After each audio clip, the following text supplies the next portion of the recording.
డబ్బు, అనారోగ్యం, ఉద్యోగం, వ్యాపారం అప్పులతో బాధపడుతున్నారా? వెంటనే జేకేఆర్ గురువు గారికి కాల్ చేసి అపాయింట్మెంట్ తీసుకోండి.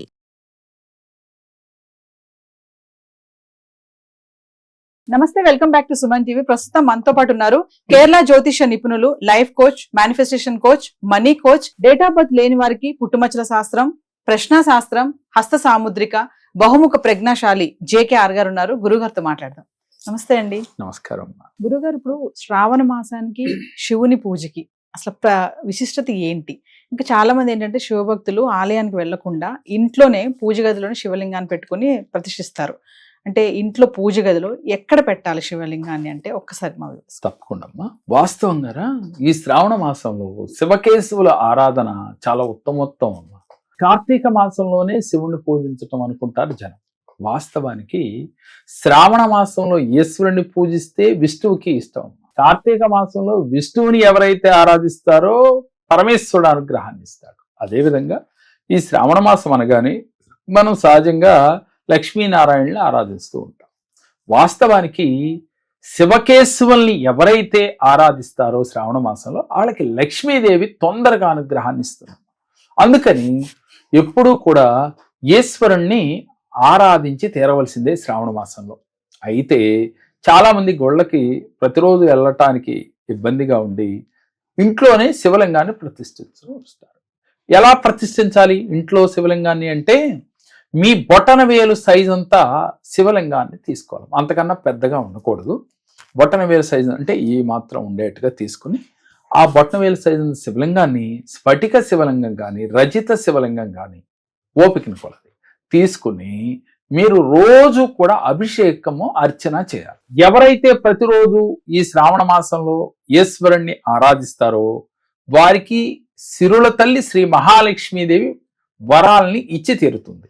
అయితే ఆరాధించే విధానం ఎలా ఉండాలి అని అంటే ఎప్పుడు కూడా ప్లాస్టిక్ ఆటలో, స్టీల్ ఆటలో, ఐరన్ దాంట్లో పరమేశ్వరుడు శివలింగాన్ని పెట్టకూడదు.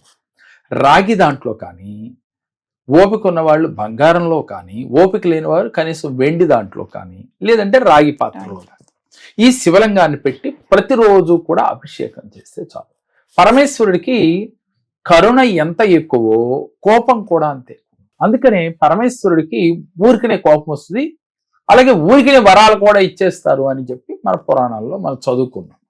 అలాంటి పరమేశ్వరుడితో మీరు ప్రతిరోజు కూడా మీ పూజా మందిరంలో ఈ యొక్క రాగి పాత్ర కానీ, మనకి వెండి పాత్రలో కానీ, ఒప్పుకున్న వాళ్ళు బంగారు పాత్రలో కానీ పెట్టుకుని అది ఉత్తరముఖంగా స్వామివారిని పెట్టి మీరు అభిషేకించినట్లయితే తొందరగా మీకు ఆ స్వామి యొక్క అనుగ్రహం కలుగుతుంది.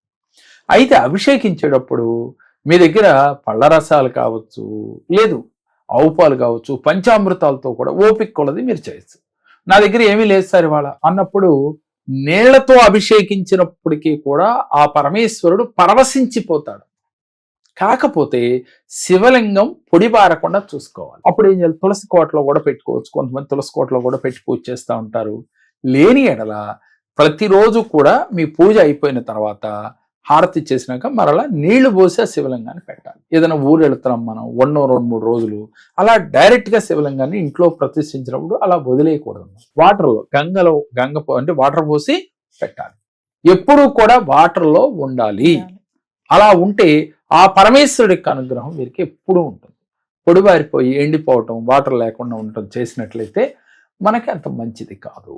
ముఖ్యంగా పరమేశ్వరుని ఆరాధించేటప్పుడు మీ మనస్సు అనే పుష్పాన్ని అక్కడ పెట్టాలమ్మా. రెండోది, శివకేశవుల్ని ఇద్దరినీ ఆరాధించి, అంటే లక్ష్మీదేవితో శ్రావణ మాసం అంటేనే లక్ష్మీదేవిని ఆరాధన చేస్తాం, అది మనం చెప్పనక్కర్లా.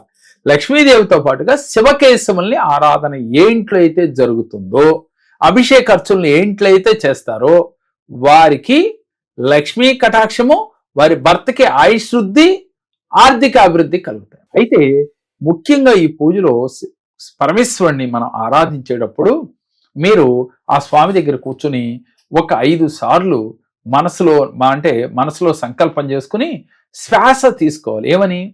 ఓ పరమేశ్వర, నా ఆత్మ నీ యొక్క అంశమే కాబట్టి నా హృదయంలో నువ్వు కొలువై ఉండవు అని చెప్పి నీలో దాగి ఉన్న పరమాత్మ ఆ పరమేశ్వరుడే అని గ్రహించి మీరు ఆ పరమాత్మను గుర్తించే విధంగా శ్వాసని దీర్ఘ శ్వాస తీసుకోవాలి.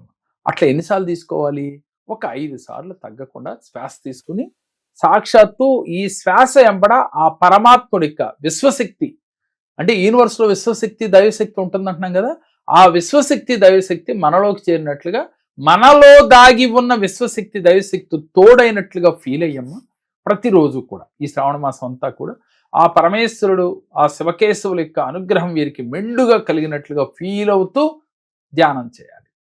ఎవరైతే ఒక 11 సార్లు ఓం నమ శివాయ అని కనీసం అనే మంత్రం మనసులో తలుచుకుంటూ ధ్యానం చేసినట్లయితే ఆ పరమేశ్వరుడు పరవశించిపోతాడమ్మ.